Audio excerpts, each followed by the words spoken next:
about that. Go ahead, though. I'm sorry. Yo, y'all, we live. We in Morningside Park. Tech gonna get a little money for us. But yeah, man. You know, I'm very competitive. I'm extremely competitive, brother. Extremely. When I say extremely, I don't mean that I'm just walking down the street and see somebody and be like, yo, you want to battle? No. I'm not talking about if I come in the park to work out and I see somebody like, yo, you're not doing it right. Come on, you got to do it like this. I'm going to show you how to do it. I bet you I can do more than you. Nope. Not that person. I don't get on a court and do that either. Nope. But if there's a competition, I'm in it. And then we gonna go hard. Or if I hear you throw a challenge out there, let's say somebody in Jersey right now said, yo, my man said he got you beating dips. All right, I'll come out there, let's see what we could do. But guess what? If he wins, yo, how'd you get to that point, bro? That was good money right there. Right. But I'm competitive, too, man. That pushes me to bring all out of me. Right. The competition. Right. That's how I'm built. I'm gonna be honest, man. When it comes to the competition, and anybody who tells me they don't believe in it, then that means you've never gone for a goal and gotten that goal. You cannot. My mother even told me, when you put your resume together, you're competing for a job. No question, because it's 30 resumes for that one job. Sean, can you look this over for me? Why am I asking you to look it over? Because I don't want any mistakes. And if I have less mistakes than him, then maybe I'll get the job over him. Maybe if I have more certifications than him, I'll get the job. So you cannot say it's not about competition. If you're dating a woman, talk to him, and you take this woman to BBQ, and someone else take this woman to a high end, the chart house in what they got, the chart house, they got Ruth Chris, right? Yeah. Someone takes her there, pulling a chair out, taking a jacket off, talking to her nice. She may win. He may win. He may win. Ain't no question. So you're competing no matter what you do on this planet. You're competing. When you go and put in for a grant, you're competing. You're telling those people you need it more, and you're gonna do more with it in my community. And the competition tech, I think, man, is used to keep me sharp, to make sure that I'm sharp, to make sure that I'm bringing my best, my A game to me, because I'm representing me. Right. You know, and even if you look at the geopolitical issues that's going on now, Ukraine, Russia, all these countries, North Korea, I don't want to get off into the weeds with that.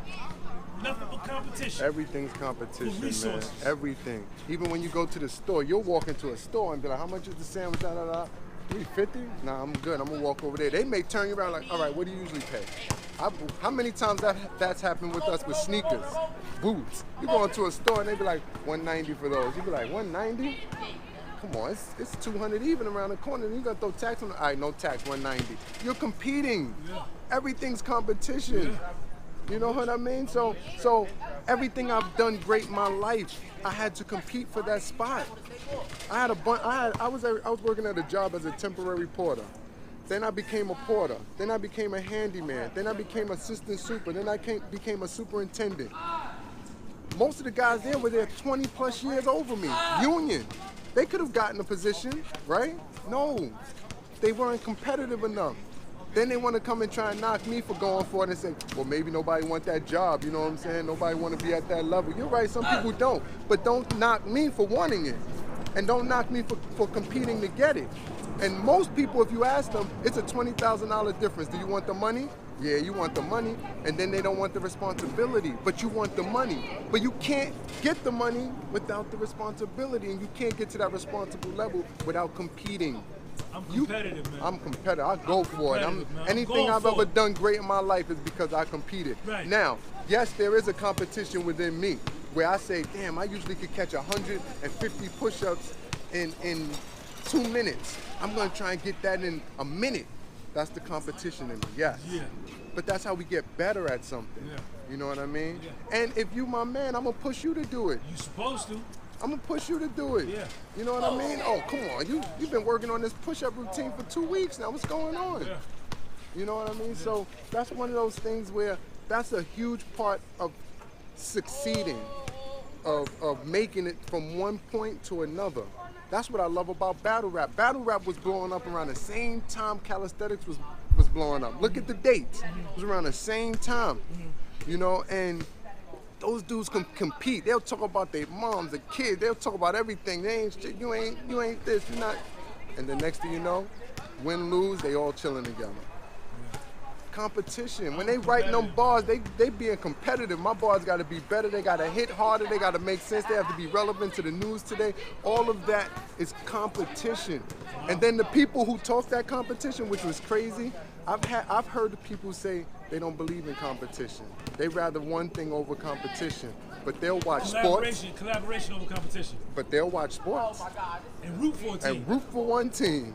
They'll come to a calisthenic battle, film it, post it on their page, make money off of the very thing that they're against. Listen, imagine if in the Serengeti, the Kruger National Park, the Ngorongoro Crater, the wildlife in Africa that's out there, that's pure competition. If you don't catch, if you're a lion and you can't catch a zebra, then you're gonna starve. Right.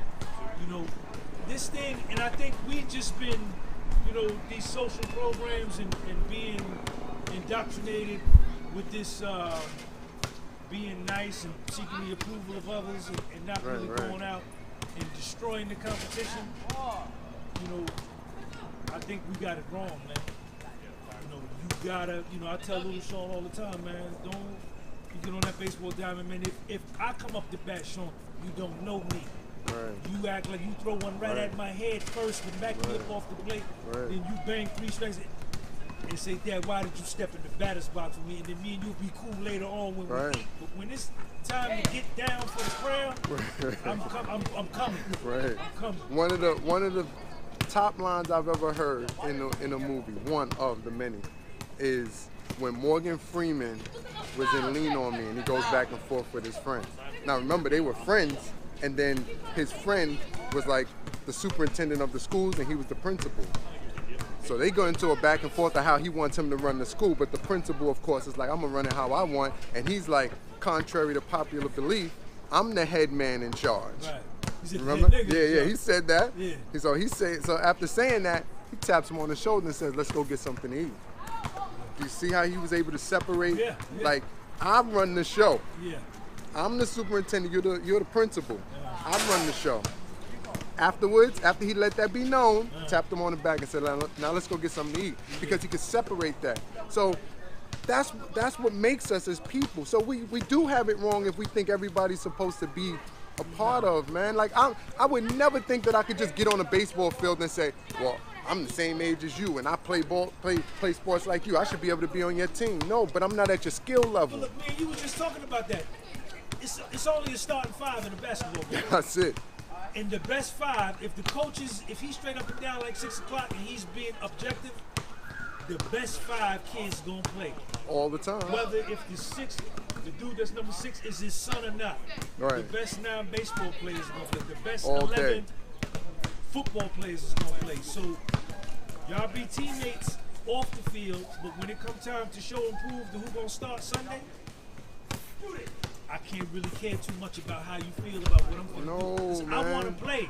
Yes. I want my mother to come and watch me. That's right. Gatorade on the bench. Or trying to figure out who need a towel. Right. I'm not going to do that. You know, and then we can still be cool afterwards, and it's okay. Right. But I got the win, man. I love the win. Yeah. I hate the lose. Yeah, no. First place all the time. First place. And if I do get second, you better know I'm coming for first. Ain't no question. It's no like, nah, that's it, it's over. No, I'm coming for that first spot. Ain't no question. You know what I mean? Ain't So, no question. but that's anything in life, anything. If you speak to anybody who's made it from one point to another, they're gonna always tell you how they had to compete with somebody. Everybody has a nemesis somewhere. And that nemesis is the person who you go to later, like, yo, if it wasn't for you, right.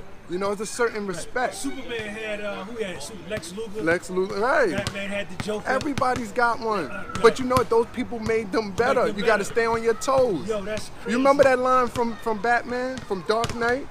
He said, victory has defeated you. That's what Bane told Batman. But what he's saying is, you done won so much against nobodies. You soft now. My man said, victory has defeated you. But if I keep playing ball against the same kids who I can beat every time, then I go somewhere else and play, and they crush me because you used to winning over here. Right. So competition is important. First time I went to Brooklyn, they were like, yo, you got to clear the ball. I'm like, clear the ball? What are you talking about? You got to take it back. Somebody missed. You got to take that ball back behind that line. I didn't understand that. Behind the free throw line. That was the hardest game I ever played in my life. Every time the ball bounced off, I'm tapping it back, and oh, man. And it made the game harder because now it gave the defense time Chance to set up. But it upped my game when I came back. So when I was going down there playing, I got better. So it was easier for me to let them get ready now.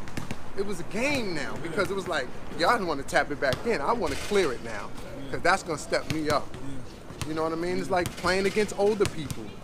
You know, it steps you up. So that competition is important, man. Anything that you do great, you're going to look back at it and say, damn, I remember when I was playing against Sean, man. I'll never forget, man. Every time he got on the court, it made me mad. It made me want to work harder. I didn't want to let the ball go. I wanted to go at him. It pushes you. Yeah. You know, so competition is extremely important, man. Hey, man, y'all check my man Tech out, man. Harlem Seals. Strengthening every aspect of life. If you want to get involved with the Harlem Seals, reach out to Tech. I'm going to put his Instagram underneath here, his YouTube and all that. And Tech, man, I appreciate you for rapping to us. I appreciate the time, man. Yeah, absolutely. All right, peace. Peace.